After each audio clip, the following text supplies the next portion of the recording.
తన యొక్క ప్రియమైన శిష్యులకు ఆయన సజీవముగా ఉన్నప్పుడు స్వార్థ పరిచర్యలో అనేక విషయములను, పరలోక మర్మములను బోధించి ఉంటున్నాడు.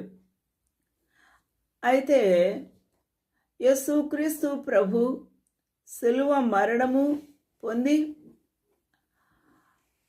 సమాధి చేయబడి 3వ దినమున పునరుత్థానుడై తిరిగి సజీవముగా లేచి ఉన్నాడు. ఆ లేచిన తర్వాత యేసుక్రీస్తు ప్రభు యొక్క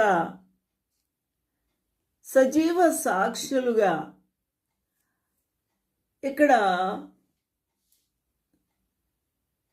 గలిలయ స్త్రీలు యేసుక్రీస్తు ప్రభు యొక్క తల్లి మరియు యాకోబు తల్లి అయిన మరియా, సలోమియో వీరందరూ కూడా సుగంధ ద్రవ్యములను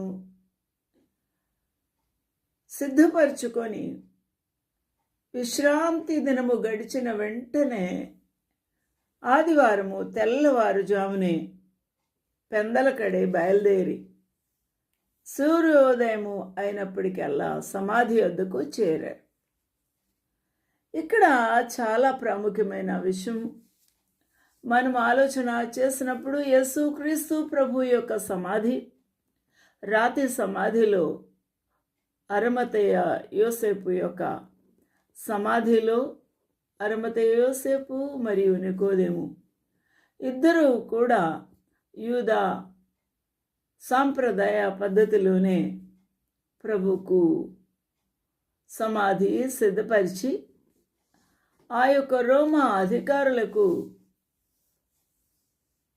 అప్పగించగా వారు ఆ యొక్క రాతి సమాధికి రాయి తొర్లించి ఆ యొక్క ప్రభుత్వ అధికారుల ముద్ర వేసి కావలి వారిని ఉంచి ఉన్నారు.